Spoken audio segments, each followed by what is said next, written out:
秀夫体操第一よーい全力疾走いきなり走んのかよ。おい待てよ。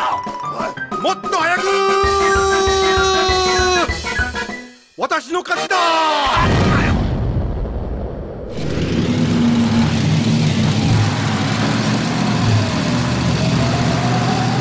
Là, on va parler des courses. Par rapport à l'objectif que tu t'étais fixé, c'était un peu le gros œuvre. Voilà, c'est là où tu as passé le... C'est là où effectivement il y a le plus de circuits en fait, donc le plus de médailles à obtenir. Et donc, si tu pouvais quantifier un peu la dose de travail pour obtenir toutes les médailles. Et en fait, j'ai mis entre 150 et 200 heures de temps de jeu. D'accord, pas mal.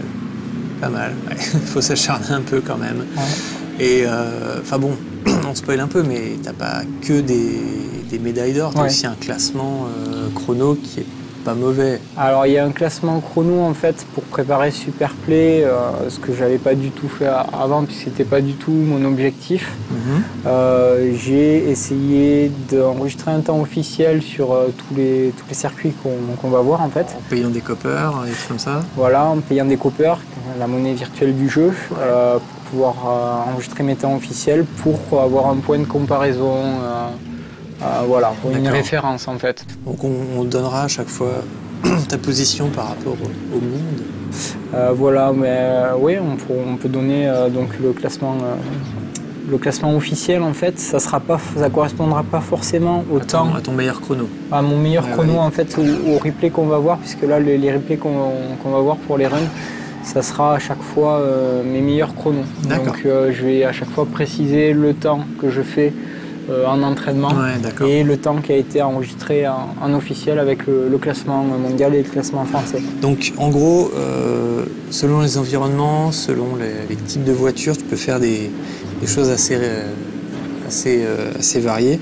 Là j'ai noté en vrac marche arrière au départ, donc en fait comment ça se passe? Alors, sur certains circuits, tu as la possibilité en fait en partant en arrière, dès le début en fait, au lieu d'accélérer, de prendre le circuit normalement, tu pars en arrière et ça permet de cutter une partie du circuit. Donc là par exemple dans des airs, tu fais partir la voiture en arrière, tu la fais tomber dans le vide, tu essaies de la retourner en l'air pour qu'elle atterrisse dans le bon sens sur le circuit. Tu rattrapes un bout de circuit. Tu rattrapes un bout de circuit, voilà, et tu as cuté une partie du circuit. Puis il n'y avait pas de checkpoint entre le moment. Ah oui, parce qu'il faut toujours quand tu prends des raccourcis faire gaffe à choper un checkpoint. Voilà, tu n'es pas forcément obligé de prendre les checkpoints dans l'ordre, mais il faut absolument que tu sois passé par tous les checkpoints pour que lorsque tu franchis la ligne d'arrivée, en fait, ton temps soit validé. D'accord. Sinon, il y a aussi dans Rally une espèce de cut assez marrant sous l'eau.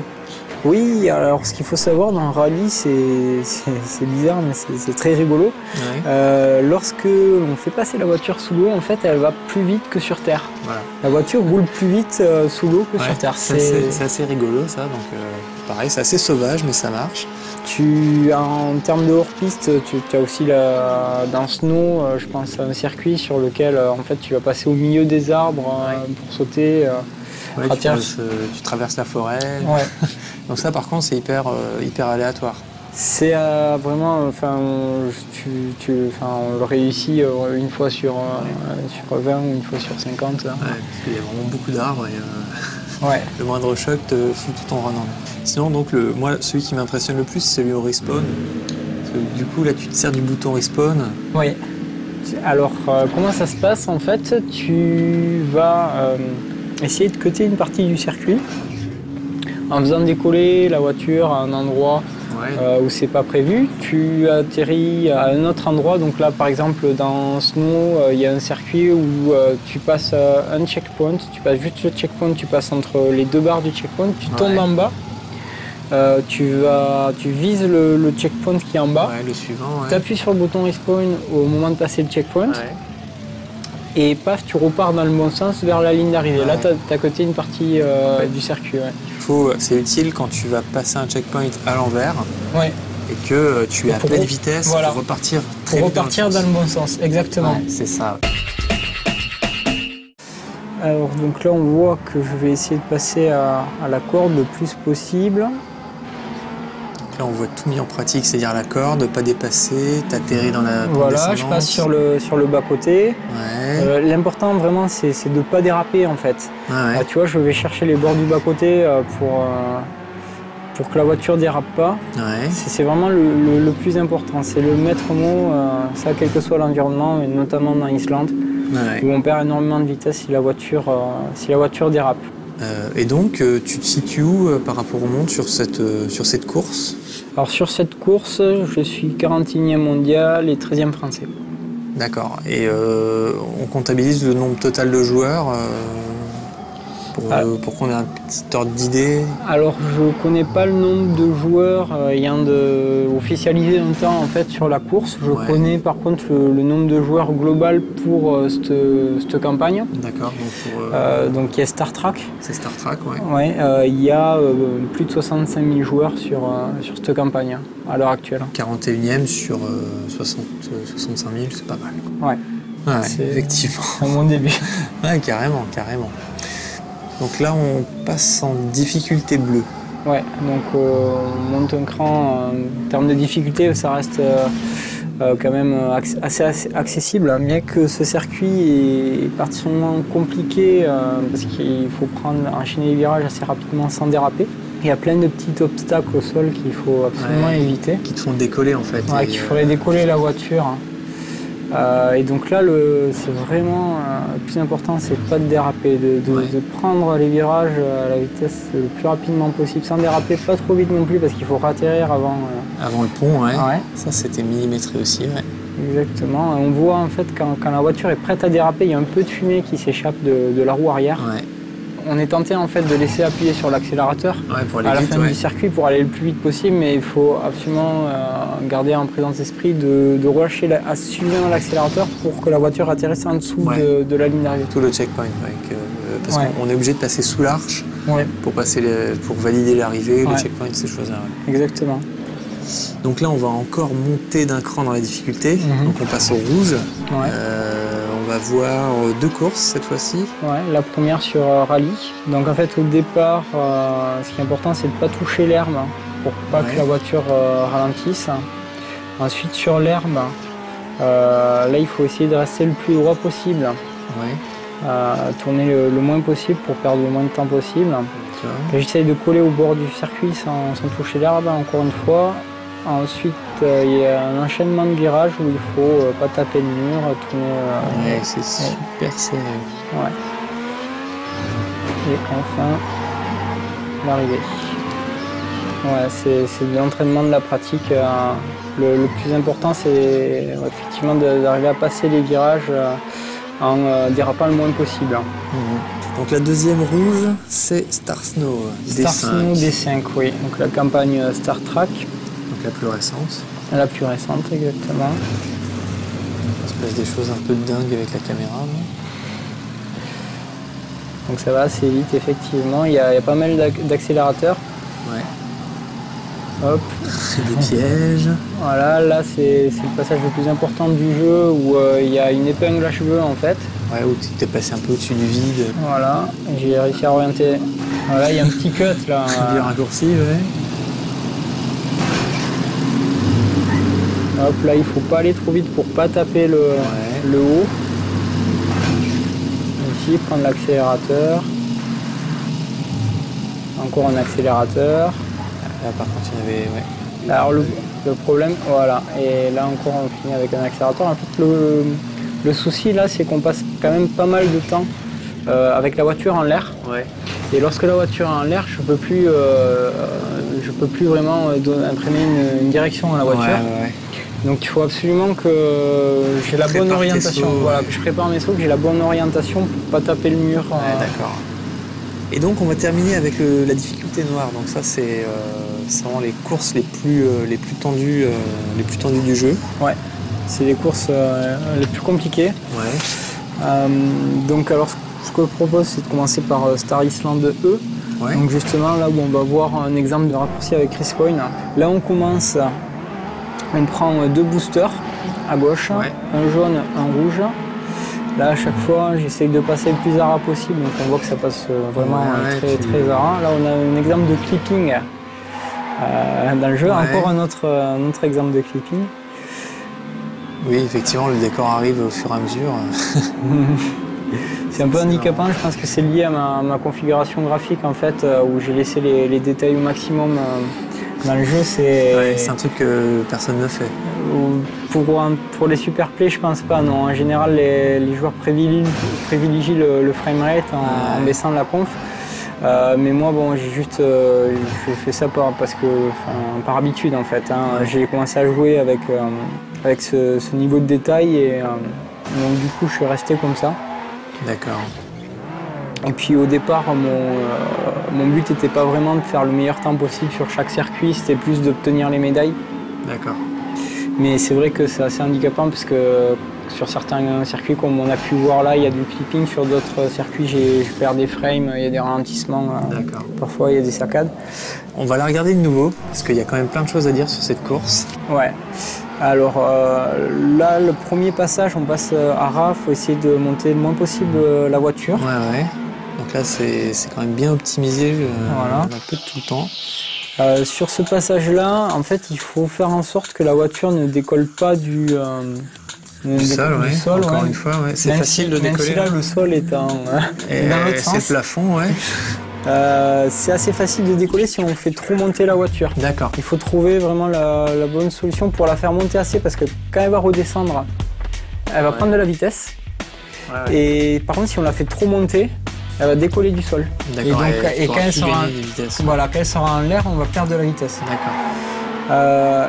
Alors ici, petite technique, en fait, je freine au maximum et en même temps, je fais des allers-retours de gauche à droite avec la voiture. Une espèce de snaking. Là. Voilà, un peu comme un Mario Kart. Mais là, ça ne me sert pas à accélérer, en fait, ça me sert à freiner. Ça me sert à ralentir la voiture plus rapidement. D'accord. Parce que le but, ça va être de freiner le plus possible à la bonne vitesse, qui va me permettre ensuite de pouvoir tourner sans que la voiture dérape. D'accord. Et pouvoir accélérer le plus tôt possible. Okay. C'est important parce que là, il me faut avoir assez de vitesse pour pouvoir atteindre la plateforme suivante. Et donc là, on voit que je fais un respawn dès que j'ai franchi le checkpoint. Donc c'est une question de timing. Okay. Donc là, toujours pareil, je passe à la corde pour le virage. Ouais. Ici, on voit que ça passe vraiment juste. Je me sers du air control en fait. Ouais, pour passer sous le checkpoint. Pour passer sous le checkpoint. Donc, ce que je fais, c'est que juste après avoir décollé du sol, je freine. Ouais.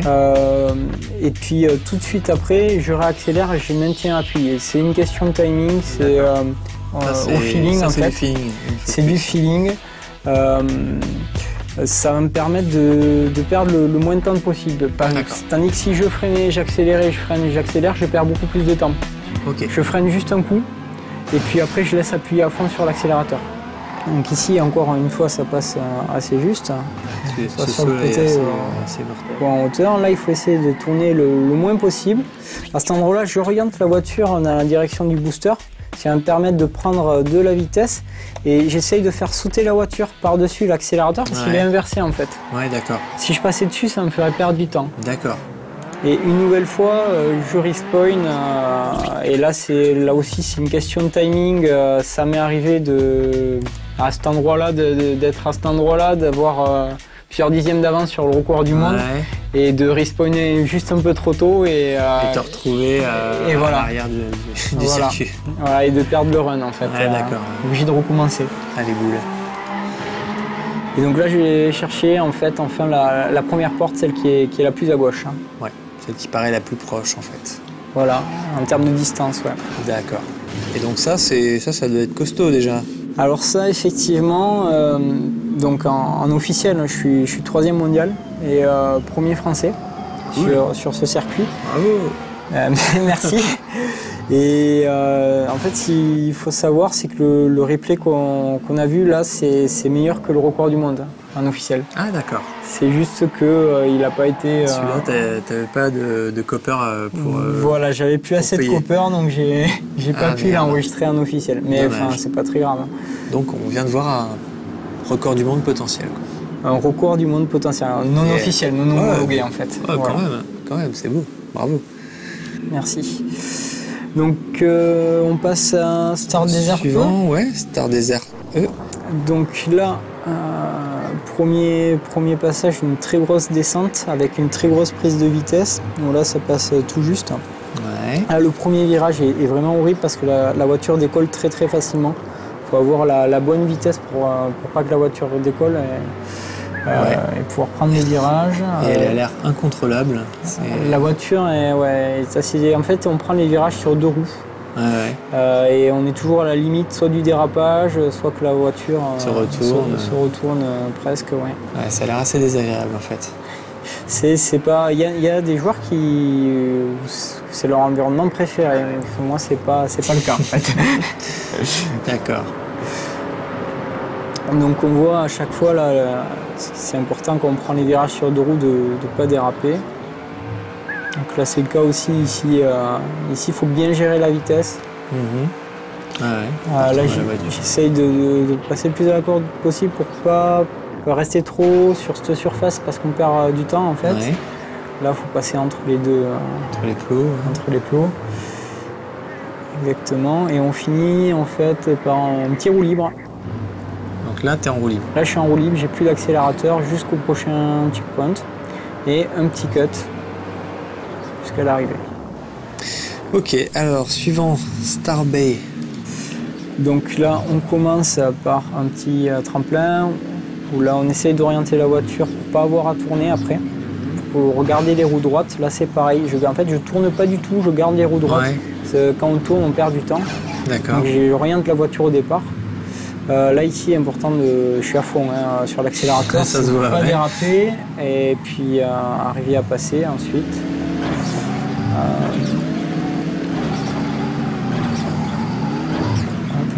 J'essaye d'attaquer les virages à la corde et alors là c'est le passage le plus important. En fait en temps normal la voiture rebondit sur l'eau. Ah, d'accord, tu es censé faire un ricochet donc dans la piscine là. Ricochet sur la piscine et rebondir après sur le sol. Et en fait là on voit que je suis passé à côté. Ouais, c'est passé dans le décor. Je suis pas, alors qu'il y a des lampadaires sur le bas-côté, vraiment c'est un petit trou de souris quoi. Ah ouais. Je le passe pas à chaque fois quoi, c'est au feeling. Donc là j'ai pris juste une impulsion, un peu d'élan pour pouvoir faire le saut et cutter une partie du circuit. Ouais. Donc toujours très important de ne pas déraper, donc je ralentis avant ce virage. Puis là c'est la fin, l'arrivée sur le toit. Ça c'est prévu. Ouais, c'est prévu. Ouais. Ça fait partie du circuit. Ok. Alors, la dernière. Alors la dernière, en fait, pour la dernière, c'est le dernier circuit de Nation. Donc c'est circuit endurance, une difficulté noire. Circuit qui dure à peu près 1 heure. 1 heure, voilà. Il est prévu comme ça? Il est prévu comme ça, c'est un circuit d'endurance. En fait, il y a 60 tours d'à peu près 1 minute qu'il faut enchaîner. D'accord. Avec pas mal de difficultés, pas mal d'obstacles. Ouais. Donc, pas trop le droit à l'erreur, il faut rester concentré pendant 1 heure. D'accord, et donc ça, tu l'as fait quoi. Voilà, ça je l'ai fait en officiel. Ouais. Donc là, le replay qu'on va voir est officiel. D'accord, donc on est parti pour 1 heure. Alors peut-être pas, je pense qu'on va regarder les premiers tours, on va regarder à quoi il ressemble, expliquer voilà, un peu, et puis voilà. Donc là on est sur le premier tour du circuit. D'accord. Donc on voit qu'il faut aller le plus vite possible, il y a des accélérateurs. Voilà, essayer de prendre le virage le plus rapidement possible. Ici, passer à travers les checkpoints, tourner, mais alors là, il ne faut pas aller trop vite parce que sinon la voiture va partir dans le mur. Ouais. Ici, on voit que le circuit se rétrécit, il faut essayer de ne pas toucher les bords. D'accord, il est assez particulier ce circuit. Ouais, quand même, hein. On voit que je fais du drift là pour passer les virages, donc toujours pareil parce que la voiture a un angle de braquage vraiment faible, donc je suis obligé de drifter. Ouais. Au niveau des virages, là, il faut adopter la bonne vitesse. Pour voilà. Dans la descente. Parce qu'il y a un roue libre en fait juste après. Aussi, ouais. Donc il faut avoir assez de vitesse à cet endroit-là pour passer la plateforme, pas trop non plus parce qu'il faut avoir le temps de tourner pour pour pouvoir enchaîner sur le tour suivant en fait. D'accord, donc là, on vient de faire un tour et il y en a 60. Et il y en a 60 en fait, il y en a 60 tours comme ça. Alors comme ça, pas tout à fait, puisque je vais commettre une ou deux erreurs en fait durant le run. Alors il faut savoir que le recordman mondial aussi commet des erreurs. C'est dur de tenir une heure là-dessus. C'est dur de tenir une heure, surtout que juste perdre un peu de vitesse à un moment donné va faire que tu vas pas avoir assez de vitesse pour passer à la plateforme suivante. Juste un petit détail peut te faire perdre 20 ou 30 secondes. Juste un respawn en fait. Si tu commets une erreur, tu dois faire un respawn. Ah oui, d'accord. Et là, tu perds tout de suite 20 ou 30 secondes. D'accord, donc là, tu n'as pas respawné du tout pendant ton run? Alors pendant mon run, si je dois respawner une ou deux fois. D'accord. Voilà, il faut savoir que le recordman du monde aussi commet des erreurs et doit respawner. D'accord. Donc il y a encore du challenge potentiel là-dessus. Ouais, bien que je pense pas me rattaquer à ce circuit-là, parce que ça demande vraiment du temps pour s'y remettre. Une heure à chaque run.